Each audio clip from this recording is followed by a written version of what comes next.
오늘 함께 보신 말씀은 신약성경 마가복음 7장 31절부터 37절까지 말씀입니다. 마가복음 7장 31절부터 37절까지 말씀 함께 보시겠습니다.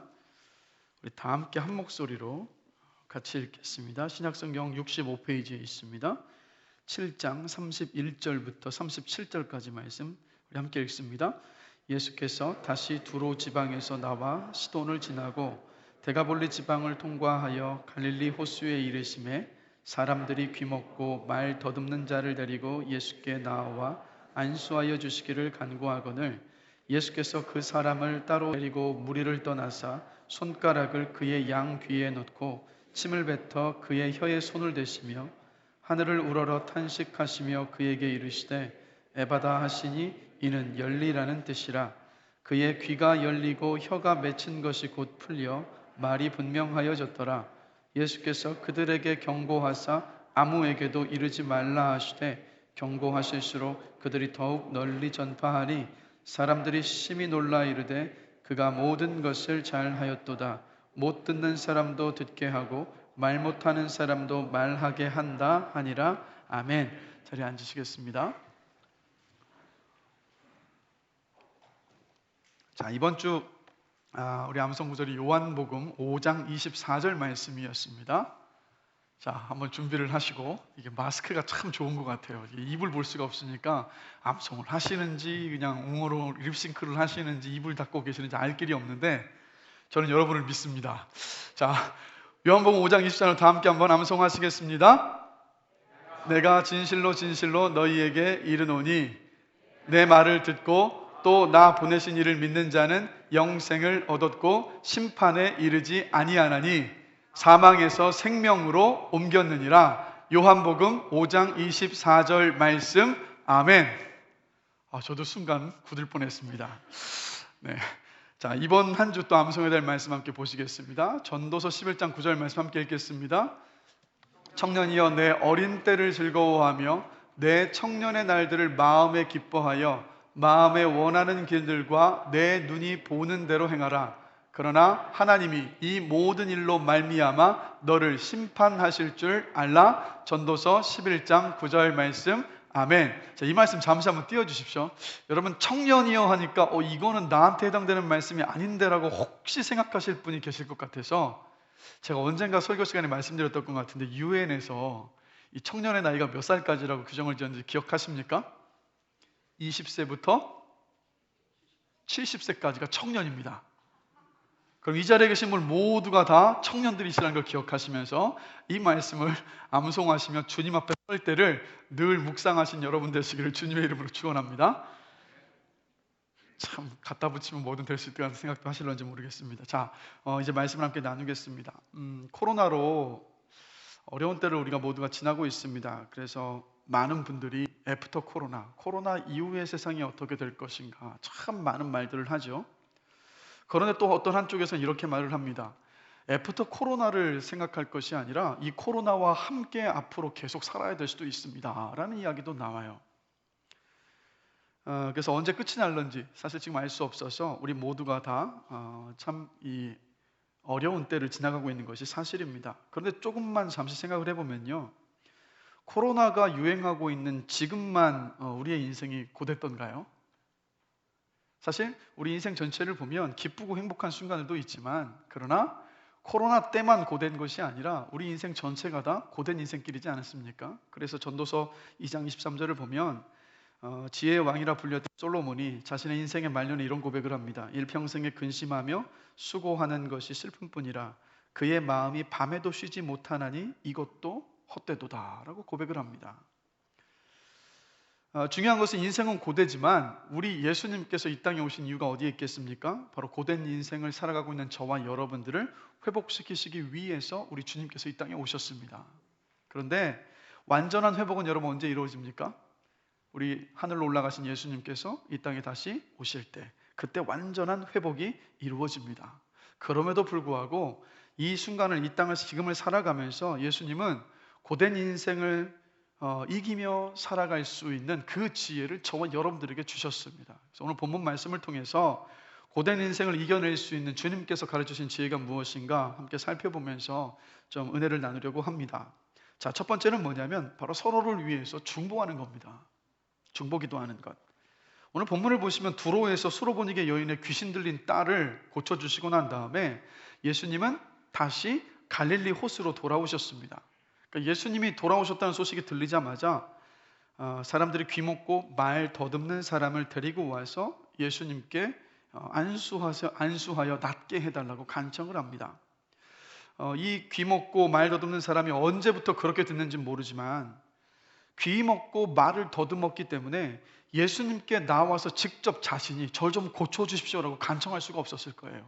그리고 귀를 듣지 못했으니까 예수님께서 분명히 이 사람이 살고 있는 마을에 왔지만 그러나 들을 수 없으니까 누가 알려주지 않고서는 그 소식조차도 알 수 없던 사람이 바로 귀먹고 말 더듬는 이 사람입니다. 그런데 참 감사하게도 이 사람 곁에는 이 사람의 모습을 보면서 안타까워하고 있고 불쌍히 여기고 있었던 사람들, 아마 친구들이겠죠? 그 친구들이 있었던 거예요. 그래서 이 친구들이 이 사람을 데리고 예수님께로 온 겁니다. 그리고 예수님께 안수해서 제발 이 친구를 좀 고쳐주십시오라고 간청을 한 거예요. 그러자 예수님께서 어떻게 하셨습니까? 예수님께서 이 사람을 고쳐주셨어요. 그런데 귀먹고 말 더듬는 이 사람의 믿음을 보시고 고쳐주신 것이 아니라 이 사람을 데리고 온 친구들의 믿음을 보시고 예수님께서 고쳐주셨다라는 거예요.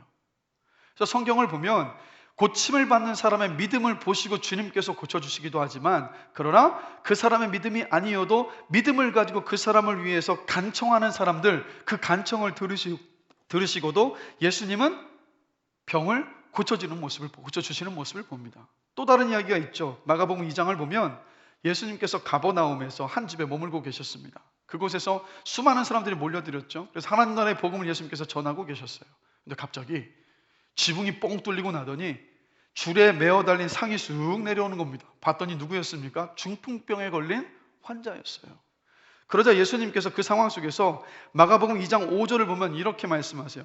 그 친구들의 믿음을 보시고 그 중풍병 걸린 사람을 고쳐주셨어요. 누구의 믿음을 보시고 고쳐주셨다고요? 친구들의 믿음. 중풍병 환자의 믿음이 아니라 친구들의 믿음을 보시고 고쳐주신 거예요.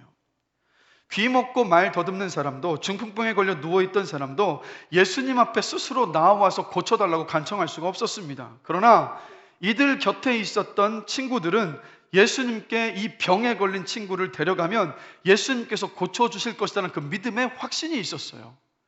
그리고 이 믿음이 병에서 나음을 입게 했습니다. 여러분, 우리도 인생을 살면서요, 오늘 본문의 이 주인공처럼요, 이 말하지 못하고 귀를 듣지 못하고 말 더듬는 이 사람처럼 너무 힘들어서 주님께 도와달라고 기도할 힘조차 없는 그런 때들이 여러분 있지 않습니까? 그런데 그런 순간에 누군가 저와 여러분들을 위해서 중보하여 준다면, 중보 기도해 준다면 그 기도로 말미암아서 고된 인생길이지만 우리가 이겨내며 살아갈 수 있는 줄로 저는 믿습니다.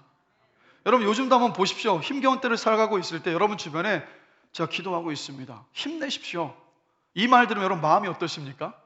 우리 안에 그래, 이겨낼 수 있구나, 나를 위해서 누군가가 기도해주고 있구나, 이로 인하여서 우리가 위로를 받고 힘을 얻을 수 있지 않습니까?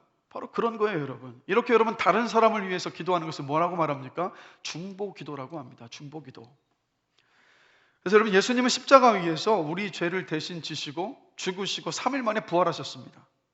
그러니까 십자가의 죽음과 부활을 통해서 예수님은 우리의 죄를 사하시는 속죄의 역사를 온전히 이루셨어요. 그리고 나서 주님은 하늘로 올라가셔서 지금 어디에 계십니까? 하나님 우편에 앉아 계세요. 이제 질문 드릴게요. 하나님 우편에 앉아서 우리 예수님 뭐하고 계실까요, 여러분? 기도하고 계세요. 히브리서 7장 25절입니다. 그러므로 자기를 힘입어 하나님께 나아가는 자들을 온전히 구원하실 수 있으니 이는 그가 항상 살아계셔서 그들을 위하여 간구하심이라. 저와 여러분들을 위해서 우리 주님이 하나님 우편에 앉아 계시면서 하시는 일이 뭐냐? 우리를 위해서 간구하고 계시다라는 거예요. 로마서 8장 34절입니다. 누가 정죄하리요? 죽으실 뿐 아니라 다시 살아나신 이는 그리스도 예수시니 그는 하나님 우편에 계신 자요 우리를 위하여 간구하시는 자신이라. 여러분, 예수님은 하나님과 우리 사이에 끊어진 관계를 회복시켜 주신 중보자이십니다. 그런데 그 중보자이시면서 동시에 어떤 분이시냐? 저와 여러분들의 기도를 끌어안고 하나님 아버지 앞에 기도하고 계시는 중보자 되시는 분이 바로 예수님이시라는 거예요. 여러분, 저와 여러분의 기도에 힘이 있는 이유가 바로 여기에 있습니다. 우리 주님께서 우리의 기도를 들으시고 우리를 위해서 중보하고 계시기 때문이라는 거예요. 근데 여러분, 더 놀라운 것은 우리 주님이 이런 말씀을 하셨어요. 나보다도 더 큰 일을 너희가 하게 될 것이다 라고. 왜 이 말씀을 하셨겠습니까? 주님께서 하나님 우편에 앉아 계셔서 모든 것들을 주관하시는 가운데서 우리를 위해서 중보하고 계시기 때문에 우리의 중보 기도를 들으시면서 우리의 중보 기도가 한 나라를 회복시킬 수도 있고 한 가정을 회복시킬 수도 있고 한 개인도 회복시킬 수 있는 놀라운 그 일들을 우리를 통해서 하시기 때문이라는 거예요. 이게 바로 여러분 중보 기도의 힘이라는 겁니다. 그런데 여러분, 우리 주님은 요한복음 14장 12절을 보면 저와 여러분들을요, 바로 중보기도 하시는 이 주님의 그 사역에 저와 여러분들을 초청하고 계시다라는 거예요. 요한복음 14장 12절입니다. 내가 진실로 진실로 너희에게 이르노니 나를 믿는 자는 내가 하는 일을 그도 할 것이요. 나를 믿는 자는 내가 하는 일을 그도 할 것이요. 어떤 것을요? 바로 중보기도하는 그 일을 저와 여러분들이 하기를 원하신다라는 거예요. 왜 그럴까요, 여러분? 여러분, 이 중보기도라는 것은요, 주님께서 주신 사역에 우리가 중보기도를 한다면 주님께서 주신 이 사역에 순종하는 것이기 때문에 주님을 사랑하는 것이기 때문이에요. 중보기도는 다른 사람의 일을 나의 일로 내 가슴 안에 끌어안고 주님께 아뢰며 간청하는 것이기 때문에 여러분, 가장 구체적으로 내 이웃을 사랑하는 것이 바로 여러분 중보기도예요. 주님의 뜻에 순종하는 것이고 이웃을 구체적으로 사랑하는 것이 바로 중보기도이기 때문에, 그래서 우리 주님은 우리가 드리는 그 중보기도에 반드시 응답하십니다. 반드시 응답하세요. 그러면 여러분, 우리 어떻게 중보기도하면 됩니까? 그냥 열심히 하면 되는 건가요? 야고보서 5장 15절에서 16절 말씀을 보면 우리가 어떻게 중보기도를 해야 하는가, 이건 좀 더 확장해서 우리가 기도할 때 어떻게 하는가까지도 적용이 되는데, 이 말씀입니다. 믿음의 기도는 병든 자를 구원하리니 주께서 그를 일으키시리라. 혹시 죄를 범하였을지라도 사하심을 받으리라. 그러므로 너희 죄를 서로 고백하며 병이 낫기를 위하여 서로 기도하라. 의인의 간구는 역사하는 힘이 큼이니라. 자, 병든 사람, 즉 인생의 고난 속에 있는 사람을 위해 중보기도하라고 말씀하고 있어요. 근데 야고보는 이 중보기도를 할 때 무조건 열심히 기도하라 그렇게 말씀하고 있지 않습니다. 뭐라고 말하고 있습니까? 너희 죄를 서로 고백하며 낫기를 위해서 서로 기도하라 라고 말하고 있어요. 열심히 기도한다고 해서 응답받는 것이 아니라 자기 죄를 회개할 때 바로 거기에 기도의 능력이 나타난다고 지금 야고보 사도가 말하고 있습니다. 왜 그렇습니까? 의인의 간구가 역사하는 힘이 크기 때문이에요. 그래서 모여서 우리가 함께 중보기도할 때, 우리가 누군가를 위해서 중보하며 기도할 때, 그래서 우리가 먼저는 성령님께 도움을 구해야 합니다. 성령님, 제가 회개하지 않은 죄, 깨닫지 못한 죄를 알게 하여 주십시오라고 도움을 구하고 나서 주님 앞에 먼저 깨달은 그 죄, 깨닫게 하여 주신 그 죄를 회개해야 한다라는 거예요. 그럴 때 우리의 심령이 깨끗하여지고 우리가 의인이 되어져서 우리의 기도를 들으시고 응답하여 주시기 때문입니다. 그래서 기도하기에 앞서서 내가 거짓말을 했다든지, 아침에 부부싸움을 했다든지, 속으로 음란한 생각을 품었다든지, 누구를 미워하고 정죄했다든가, 아니면 하나님께 약속했던 것을 지키지 못했다면 그것을 먼저 회개해야 한다는 거예요. 그리고 나서 어떻게 합니까? 우리 기도를 들으시고 응답하시는 주님을 정말 믿음으로 중보기도하는 거예요. 많은 경우 여러분, 우리는 병이 나을 것을 위해서 기도할 때, 그래 내가 기도하는 대로 병이 나을 거야, 병이 나을 거야, 그것을 믿으려 해요. 그런데 문제는 어디에 있습니까? 병이 나을 것, 내가 기도할 것이 응답되어지기를 될 거라고 하고 있을 때, 그것은 내 의지와 내 굳은 확신을 의지하는 것이기 때문에 쉽사리 흔들리고 의심해요. 때로는 이런 일도 있지 않습니까? 기도하고 나서도 뒤돌아서서 걱정하고 의심할 때가 있지 않습니까? 여러분, 내가 기도했던 것이 이루어질 것을 믿는 그 믿음이 아니라 내 기도를 들으시고 응답하실 주님을 믿는 믿음, 주님께서 내 기도를 들으시고 병을 고치실 것이고 어려운 상황을 해결하실 것이라는 그 주님을 믿는 믿음으로 기도할 때 주님께서 우리가 드리는 그 중보기도에 응답하시는 줄로 믿습니다. 바로 그 믿음으로 기도할 때 우리의 중보기도에 역사를 하시는 거예요. 그래서 여러분, 이 추수감사절 벌써 한 주 지났지만 우리 인생 가운데 베풀어진 주님의 은혜가 정말로 크지 않습니까? 안 크십니까? 아니, 추수감사절 지났다고 또 이러시면 안 되는데 여러분, 주님께서 주신 은혜가 너무도 큰데 그 가운데 정말 값지고 귀하고 소중한 정말 큰 은혜를 하나 꼽으라고 한다면 저는 서로를 위해서 중보기도 줄 수 있는 바로 이 효민교회 공동체인 줄로 믿습니다. 여러분, 지금 코로나 때문에 소모임을 할 수가 없습니다. 물론 이제 다시 5단계로 나눠지면서 이제 자제로 소모임을 자제해 주십시오라고 조금 더 완화가 된 건 사실입니다. 근데 여전히 보면 직접 대면해서 만날 수 없지 않습니까? 그렇다고 해서 우리가 중보하지 못하는 것은 아니지 않습니다.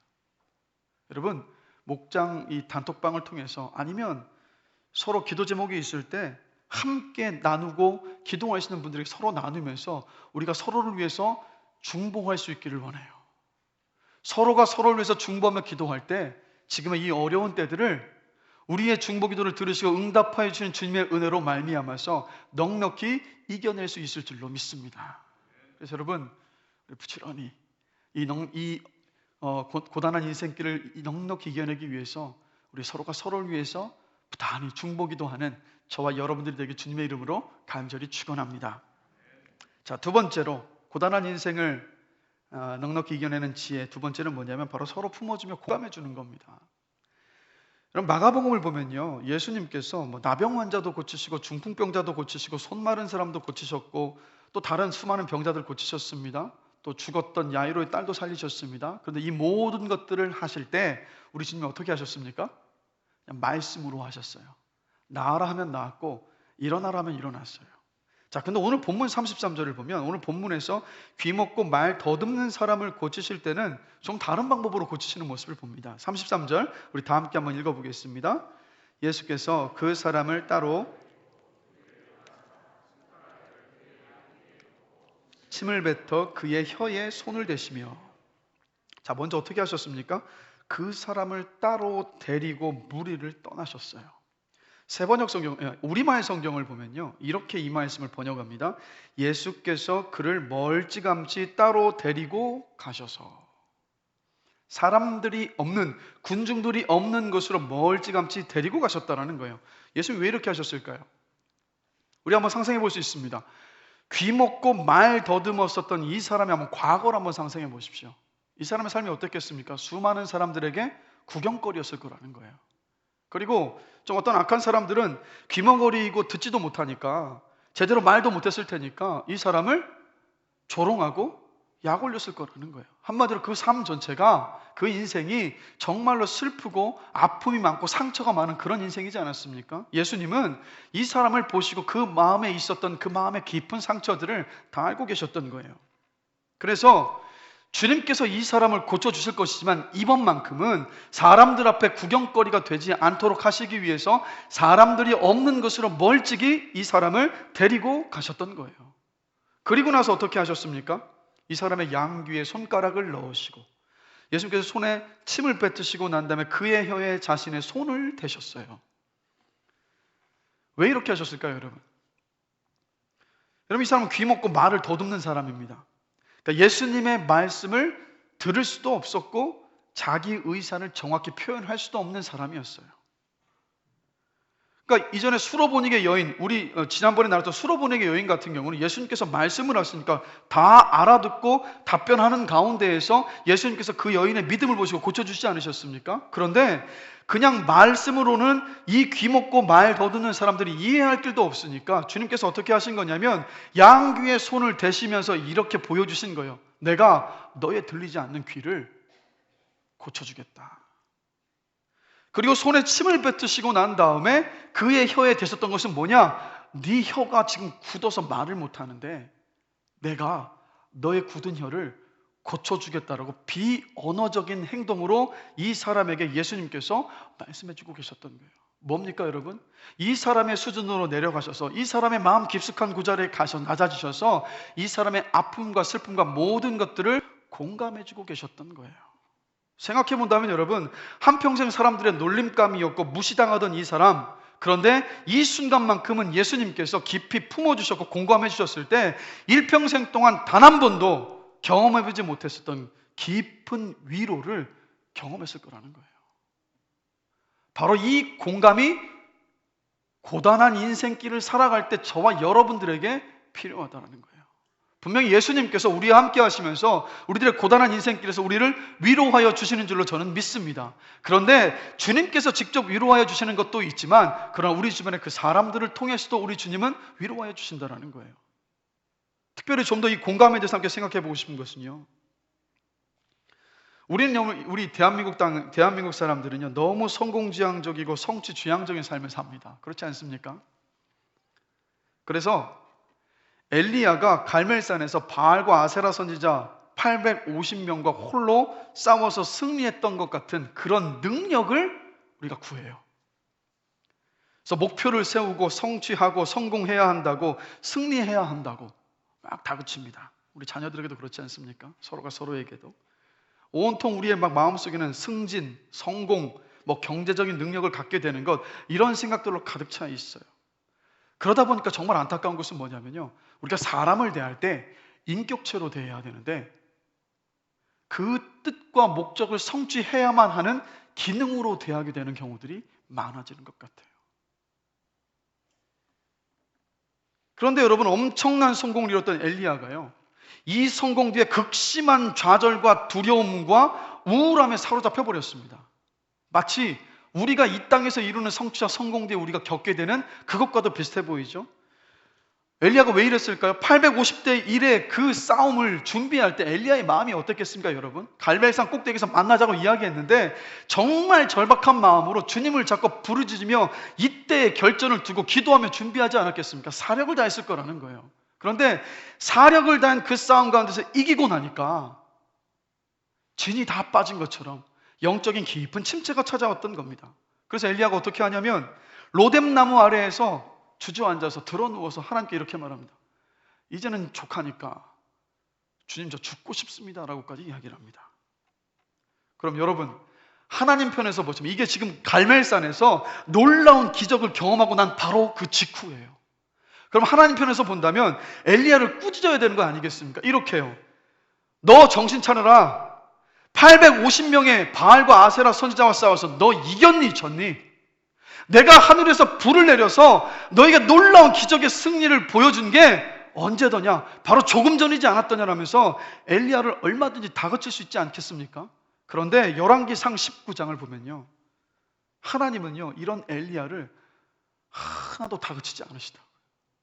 도리어 천사를 보내셔서 들어 누워서 지쳐서 쓰러져 누워있는, 낭망하여 쓰러져 있는 엘리야의 머리맡에 천사를 보내서 숯불을 펴시고 떡과 고기를 만들어서 그에게 먹이시게 하셨어요. 누워있던 이 엘리야를 이 천사로 하여금 다독거려서 다시 힘을 얻고 일어설 수 있게 하셨다는 거예요. 뭡니까? 깊이 하나님께서 천사를 통해서 지쳐 쓰러져 있었던 이 엘리야를 깊이 공감하시면서 위로해주고 계셨던 거예요. 하나님은 초라해진 엘리야를 결코 꾸짖지 않으셨어요.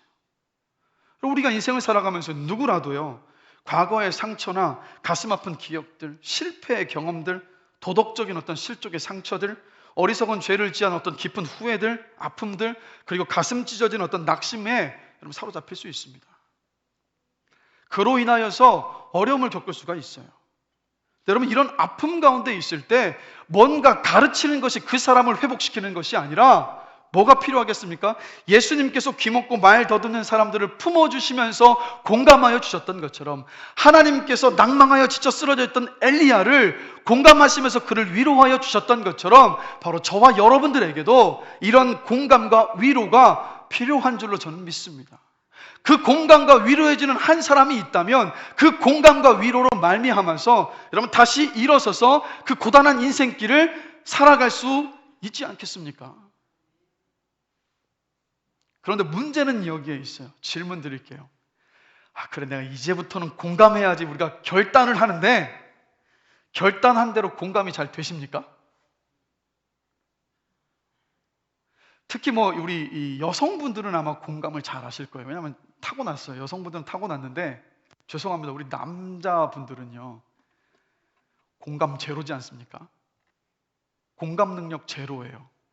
그러다 보니까 공감해야지 한다고 해서 공감이 되는 게 아니라 그냥 한 번은 될런지 모르겠는데 그냥 내 습성이 그대로 나오는 경우가 참 많지 않습니까? 물론 그렇다고 해서 이 자리에 있는 모든 여성분들이 항상 공감하신다고 제가 말씀드린 건 아니에요. 우리 모두 공감해야 된다는 것은 알지만 다그치고 뭔가를 더 가르치려 할 때가 더 많지 않습니까? 여러분, 어쩔 때 우리가 공감할 수 있습니까? 예수님의 마음을 품을 때 공감할 수 있습니다. 그래서 로마서 12장 15절에서 이렇게 말씀하세요. 즐거워하는 자들과 함께 즐거워하고 우는 자들과 함께 울라. 이게 무슨 말입니까? 즐거워하는 사람들 곁으로 함께 가서 그 곁에서 함께 즐거워하고 울고 있는 사람들 곁으로 가서 함께 울 때 예수의 마음을 품고 진심으로 공감하며 위로할 수 있다는 그런 말씀이지 않겠습니까? 그래서 여러분, 정말로 공감하기를 원하신다면 정말 아픔 가운데 있는 분들, 그들 곁으로 계속해서 가셔야 돼요. 그럴 때 비로소 우리가 예수의 마음을 품고 우리 주변에 정말 고단한 인생길을 걸어가는 그 사람들 앞에 섰을 때에도 그 사람들의 마음을 공감하면서 위로할 수 있을 줄로 저는 믿습니다. 예수의 마음을 품는 것, 그것은 그냥 품게 하여 주시옵소서 기도만 되는 것이 아니라 정말 아픔 가운데 있는 그 사람들 곁으로 가셔야 돼요. 그래서 여러분, 단기 선교를 생각해 보면 단기 선교에 다녀오신 분들은요 자꾸 남는 거예요. 어떤 게 남느냐면 남루하고 꾀제제하고 막 이 복장을 가지고 이 3kg짜리 조그만 쌀주머니 하나를 받기 위해서 먼 곳에서 달려와서 그 더운 무더운 날씨에 긴 줄을 서서 기다리고 있는 그 사람들의 모습을 보고 오면 잊을 수가 없는 거예요. 마음속에 그들을 향한 마음과 긍휼함이 계속해서 남아있는 것, 바로 똑같은 거예요, 여러분. 그래서 저는 이런 면에서 본다면 이 코로나가요 저와 여러분들에게 공감하는 훈련을 위해서 주신 시간이라고 저는 생각이 돼요. 왠지 아십니까? 어느 누구도 코로나 시대 속에서 이렇게 하면 코로나 시대를 이겨낼 수 있습니다라고 자신 있게 말할 수가 없어요. 왜요? 어느 누구도 지금 이 상황을 헤쳐나갈 답을 모르고 있지 않습니까? 모두가 다 똑같은 상황에 있어요. 그 말은 모두가 다 지금 고단한 인생길을 지금 걸어가고 있습니다. 이러한 시간을 통해서 하나님께서 무엇을 원하시느냐? 우리가 서로가 서로에게 가까이 다가가서 어떤 아픔과 어떤 고충과 어떤 그 슬픔들을 안고 있는가 서로 함께 대화를 나누면서 그것을 공감하기를 우리 주님께서 원하신다는 거예요. 여러분, 우리 힘겨울 때 고단한 이 코로나 시기를 지나가는 이때에 뭔가 막 가르치려 하지 말고 아무 말 없이 그저 고개 끄덕거리면서 들어줄 수 있는, 그래서 공감할 수 있는 저와 여러분들이 되길 주님의 이름으로 간절히 축원합니다. 특히 오늘은요 우리의 이웃들이 지금 이 자리에서 예배하고 우리 모두가 다 이웃들이고 이 세상 속에 사는 모든 사람들이 이웃입니다. 그런데 우리 가족도 우리의 이웃이지 않습니까? 가장 먼저는 가정에서부터 시작이 되어야 되는 것 같아요. 오늘은요 이 집에 돌아가셔서 막 이렇게 여러 가지 상황들 속에서 뭐 가르치고 다그치고 이걸 멈추시고 우리 각자가 다 처한 어떤 어려움들이 있지 않습니까? 그 어려움들을 그냥 아무 말 하지 않고요 그냥 고개 끄덕거리면서 서로 함께 경청해주고 들어주고 공감해줄 수 있는 그런 날을 만들어 보시기 바랍니다. 그 공감을 통해서 이 시대를 이겨나갈 수 있는 힘을 가정 안에서부터 얻게 될 수 있을 것으로 저는 믿습니다. 그리고 세 번째, 예수님께서 열어주신 천국을 바라보면서 사는 것, 그것이 고단한 인생길을 살아가는 지혜입니다. 오늘 본문을 보면 사람이 없는 것으로 따로 데리고 가셔서 예수님께서 공감하시고 위로하신 다음에 어떻게 하셨습니까? 에바다 하시자 막힌 귀와 그리고 굳어진 혀가 완전히 나았어요. 에바다가 무슨 뜻입니까, 여러분? 열리라라는 뜻이에요. 자, 그런데 이 재미있는 것은요, 이 마가복음 오늘 본문의 32절을 보면 말 더듬는이라는 이 표현이 헬라어로 모글리라우스라는 단어인데 이 단어가 성경 전체에서요 이 마가복음과 그리고 이사야 35장 6절에서만 사용이 됩니다. 그럼 분명 의도가 있겠죠. 뭐냐? 마가는 지금 이 성경을 쓰면서 이사야 35장의 말씀을 기억하기를 원하셨다는 거예요. 그러면 똑같은 단어가 쓰였던 이사야 35장 6절과 5절 말씀을 읽으면 바로 이 말씀입니다.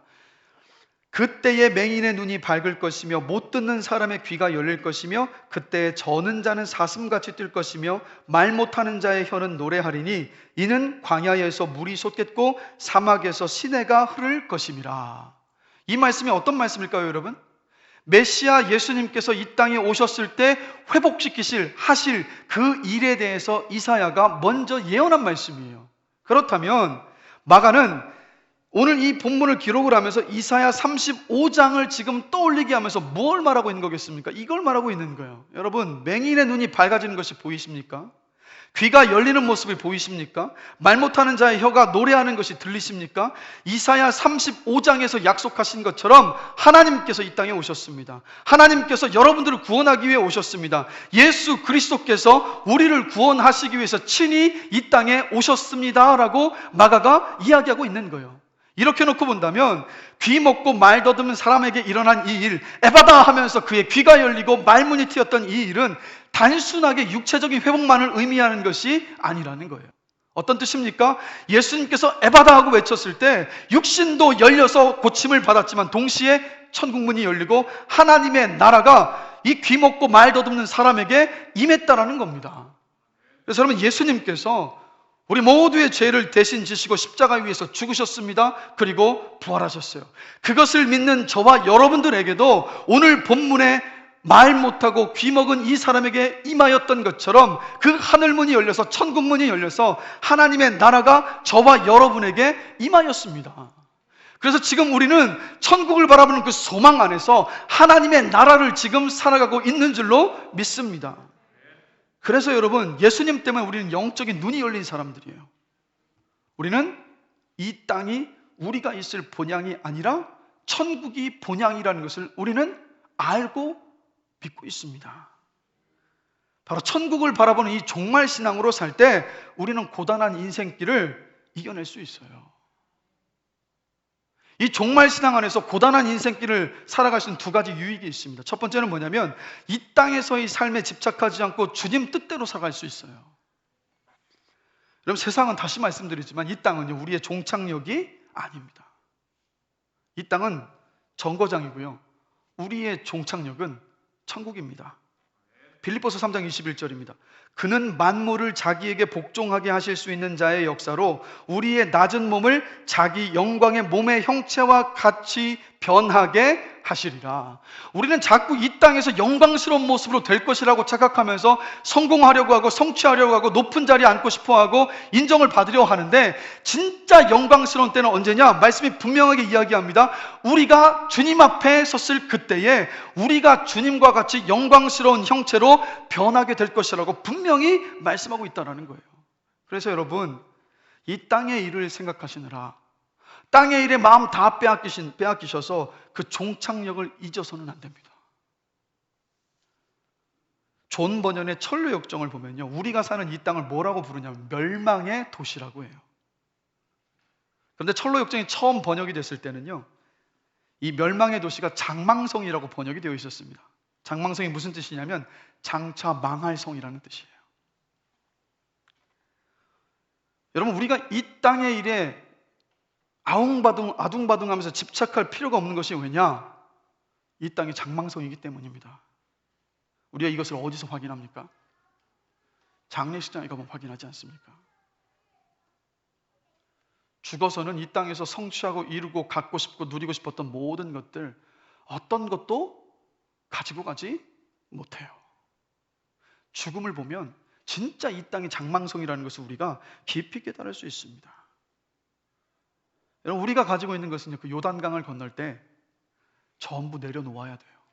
그게 저와 여러분의 인생입니다.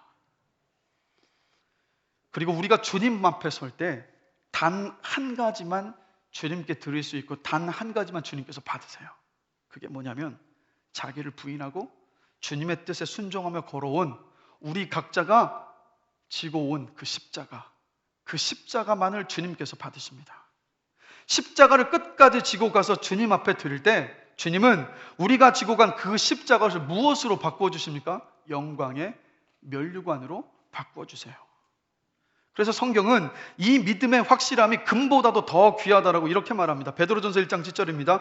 너희 믿음의 확실함은 불로 연단하여도 없어질 금보다 더 귀하여 예수 그리스도께서 나타나실 때에 칭찬과 영광과 존귀를 얻게 할 것이니라. 아멘. 천국을 바라보는 종말의 신앙을 가지고 있을 때 저와 여러분들은 이 땅의 것들 앞에서 집착하거나 낙심하거나 좌절하지 않고 살아갈 수 있습니다. 그래서 여러분, 정거장에 집착하지 마시고 본향인 천국을 바라보시는 여러분들이 되시기를 주님의 이름으로 간절히 축원합니다. 그런가 하면 이 종말의 신앙으로 살아갈 때 우리는 이 땅을 살아가면서 사랑하며 살 수 있어요. 여러분, 고단한 인생길이지만 나를 사랑해주고 내가 사랑해줄 수 있는 사람이 있다면 그 인생 우리 살아갈 수 있습니다. 이겨낼 수 있어요. 그렇지 않습니까? 빌립보서 4장 5절입니다. 너희 관용을 모든 사람에게 알게 하라. 주께서 가까우시니라. 주께서 가까우시다는 뜻은 뭐냐? 주님께서 재림하실 날이 가까우고 있다는 뜻이에요.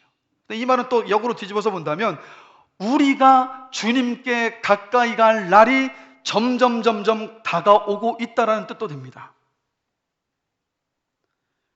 우리 모두에게 오늘이요, 이 땅의 마지막이 될런지 아니면 내일이 마지막이 될런지 모르는 여러분, 주님의 날이, 주님께서는 그 날이 계속해서 다가오고 있습니다. 이것을 우리가 인지하고 인식하고 산다면요, 이 땅을 살면서 누군가 원수를 맺으며 살 수 없어요. 인색하게 살 수도 없어요. 남에게 베풀며 사랑하며 살 수 있습니다. 왜냐하면 언제 이 땅의 삶이 끝이 날는지 모르기 때문에. 그래서 여러분, 인생을 잘 보시면 사람이 죽을 때요, 마지막에 죽을 때 공통적으로 고백하는 것이 뭔지 아십니까 여러분? 다 막 좀 돈 좀 더 벌었어야 하는데, 내가 그 시험 더 한 번만 더 합격했어야 되는데, 내가 그 차는 한번 몰아봤었어야 되는데, 내가 그 집은 한번 구매해봤어야 되는데, 막 이거를 마지막 임종의 순간에 이런 걸 말하지 않아요. 뭘 말하는지 아십니까? 내 가족들 더 사랑하며 살지 못한 것 때문에 미안해하며 사과하며 그렇게 임종하는 모습들을 많이 봅니다. 책에서 본 이야기인데, 이 말씀을 주면 어떤 산악인의 인터뷰입니다. 이 정기적으로 히말라야 에베레스트 산에 올라가시는 분인데요, 얼마나 그 험한 곳입니까? 죽을지도 모르는 곳인데, 왜 그렇게 목숨 걸고 정기적으로 그곳에 가십니까? 라고 질문을 하니까 이분이 이렇게 대답합니다. 생사를 넘나들며 산을 오르고 일상으로 돌아오면 내가 집착하는 모든 것이 사라집니다. 히말라야에서 죽을 뻔한 상황에서 살아 돌아오고 나니 용서 못할 사람도 없고 아둥바둥 살 필요도 없어서 마음이 넓어지고 세상을 다른 눈으로 보게 됩니다 라고 고백하는 거예요. 그래서 이분은요, 미운 사람이 생기기 시작하면 이렇게 생각한답니다. 다시 산으로 갈 때가 되었구나. 무슨 말입니까? 죽음 앞에 서고 나니까 삶이 얼마나 귀중한지를 깨달았다는 것이고, 죽음 앞에 딱 직면해서 가까이 서고 나니까 미워하면서 세월을 낭비하기에는 인생이 너무도 짧다라는 것을 깊이 깨달았다는 것 아니겠습니까? 여러분, 예수님을 믿지 않은 사람들 이런 방법이 필요할런지도 모르겠어요. 그런데 여러분, 우리는 그리스도 안에서 매일 죽고 매일 살아갈 수 있는 줄로 믿습니다. 여러분, 우리가 막 미워하는 사람들을 용서하는 것, 품는 것이 결코 쉽지 않지 않습니까? 근데 여러분, 바울을 보면 바울은요, 복음을 전하며 다니면서 그를 괴롭혔던 원수들이 너무도 많았습니다. 그들을 용서하는 것이 여러분 바울이라고 해서 쉬웠겠습니까? 바울도 여러분 어려웠어요. 그런데 자기에게 고난을 준 그 원수들 하나하나를 막 마음속에 품고 살아가려고 하니까 이게 그 원수들이 죽기 전에 자기가 죽을 것만 같았던 거예요. 그래서 바울이 어떻게 한지 아십니까? 이런 고백을 해요. 고린도전서 15장 31절에서 나는 날마다 죽노라. 나는 날마다 죽노라. 이게 무슨 뜻입니까? 나를 미워하고 불편해하는 그 사람을 끌어안고 그냥 날마다 죽고 다시 부활하는 거예요. 어제 나는 죽고 없으니까 오늘 용서가 돼서 다시 활기차게 내 인생을 살아갈 수 있노라고 바울이 고백을 하고 있었던 거예요. 그래서 여러분, 우리가 용서할 수 없는 그 사람들이 있을 때 우리 믿음으로 이렇게 고백하시는 거예요. 주님, 남을 미워하는 저는 주님 안에서 죽었습니다. 주님께서 저의 생명이시고 주님께서 내 안에 거하고 계시는 주님이십니다 라고 우리가 믿음으로 고백하며 선포하는 가운데서 매일 죽고 부활하는 저와 여러분들이 되기를 주님의 이름으로 간절히 축원합니다. 그럴 때 비로소 여러분, 용서하면서 사랑하면서 살아갈 수 있는 줄로 믿습니다. 이게 주님께서 우리에게 주신 십자가의 능력이고 은혜예요. 자, 오늘 여러분 11월 몇째 주인가요? 오늘 11월 몇째 주입니까? 둘째 주죠. 2020년이 지금 얼마 안 남았습니다.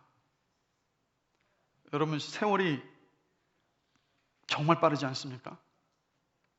세월이 이렇게 빠릅니다.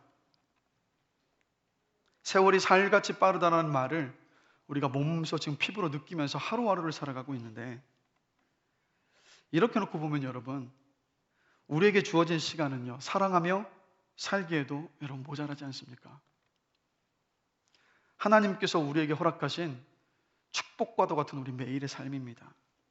그래서 여러분, 주님께서 준 이 아름다운 이 날들을요, 사랑하며 용서하고 서로를 높여주고 격려하고 위로하면서 그렇게 살아가는 저와 여러분들에게 주님의 이름으로 간절히 축원합니다. 막 서로를 미워하면서 살다가 주님 앞에 서서 우리 이렇게 고백 못하지 않겠습니까? 주님, 저 열심히 살다 왔습니다라고. 주님이 점점 우리 곁으로 오고 계시기 때문에 어쩌면 마지막일 수도 있는 오늘, 우리 이웃들에게 사랑을 베풀며 사시는 여러분들이 되시길 다시 한번 주님의 이름으로 축복합니다. 이렇게 사랑하고 사랑을 받을 때 고단한 인생길 여러분 넉넉히 이겨낼 수 있습니다. 말씀을 마무리하겠습니다. 베드로는요, 베드로전서 1장에서 우리가 산소망을 가지고 있다라고 말합니다. 여러분, 산소망이 뭘까요, 여러분? 산소망은요, 분명하고 확실한 소망이에요. 산소망은요, 현재에도 영향을 주지만 미래에도 영향을 주는 소망이 바로 산소망입니다.